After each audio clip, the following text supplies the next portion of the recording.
అపోస్తలుడైన పౌలు కొరింథీలకు వ్రాసిన మొదటి పత్రిక 4వ అధ్యాయము. ఈలాగున క్రీస్తు సేవకులమనియు దేవుని మర్మముల విషయములో గృహ నిర్వాహకులమనియు ప్రతి మనుష్యుడు మమ్మను భావింపవలెను.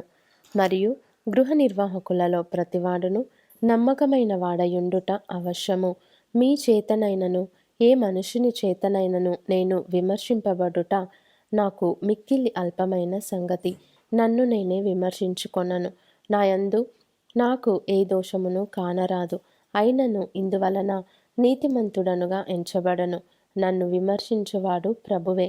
కాబట్టి సమయము రాకమునుపు అనగా ప్రభువు వచ్చు వరకు దేనిని గూర్చియు తీర్పు తీర్చకుడి.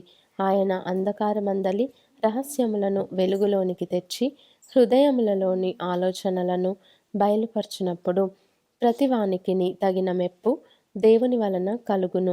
సహోదరులారా, మీరు మమ్మను చూచి లేఖనములందు వ్రాసి ఉన్న సంగతులను అతిక్రమింపకూడదని నేర్చుకొని మీరొకని పక్షమున మరి ఒకని మీద ఉప్పొంగకుండునట్లు ఈ మాటలు మీ నిమిత్తమై నా మీదను అపొల్లో మీదను పెట్టుకొని సాదృశ్య రూపముగా చెప్పియున్నాను. ఎందుకనగా నీకు ఆధిక్యము కలుగజేయువాడెవడు? నీకు కలిగిన వాటిలో పరుని వలన నీవు పొందనిది ఏది? పొందియుండియు పొందనట్టు నీవు అతిశయింపనేలా? ఇదివరకే మీరేమియు కొదవలేక తృప్తులైతిరి. ఇదివరకే ఐశ్వర్యవంతులైతిరి. మమ్మును విడిచిపెట్టి మీరు రాజులైతిరి. అవును, మేమును మీతో కూడా రాజులమగునట్లు మీరు రాజులగుట నాకు సంతోషమే గదా. మరణదండన విధింపబడిన వారమైనట్టు దేవుడు అపోస్తలులమైన మమ్మును అందరికంటే కడపట ఉంచియున్నాడని నాకు తోచుచున్నది. మేము లోకమునకును దేవదూతలకును మనుషులకును వేడుకగా నున్నాము. మేము క్రీస్తు నిమిత్తము వెర్రివారము. మీరు క్రీస్తునందు బుద్ధిమంతులు. మేము బలహీనులము, మీరు బలవంతులు. మీరు ఘనులు, మేము ఘనహీనులము. ఈ గడియ వరకు ఆకలి దప్పులు గలవారము, దిగంబరులము, పిడిగుద్దులు తినుచున్నాము, నిలువరమైన నివాసము లేకయున్నాము, స్వహస్తములతో పనిచేసి కష్టపడుచున్నాము, నిందింపబడియు దీవించుచున్నాము, హింసింపబడియు ఓర్చుకొనుచున్నాము, దూషింపబడియు బతిమాలు కొనుచున్నాము.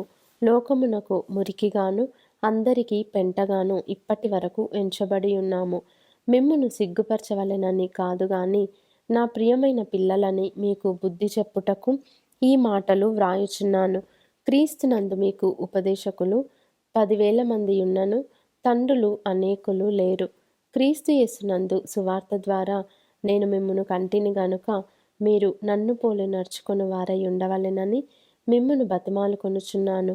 ఇందు నిమిత్తము ప్రభువునందు నాకు ప్రియుడును నమ్మకమైన నా కుమారుడునగు తిమోతిని మీ యొద్దకు పంపుచున్నాను.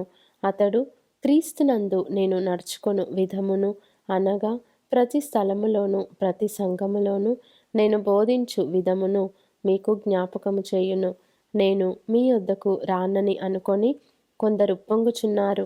ప్రభువు చిత్తమైతే త్వరలోనే మీ యొద్దకు వచ్చి ఉప్పొంగుచున్న వారి మాటలను కాదు, వారి శక్తిని తెలుసుకొందును.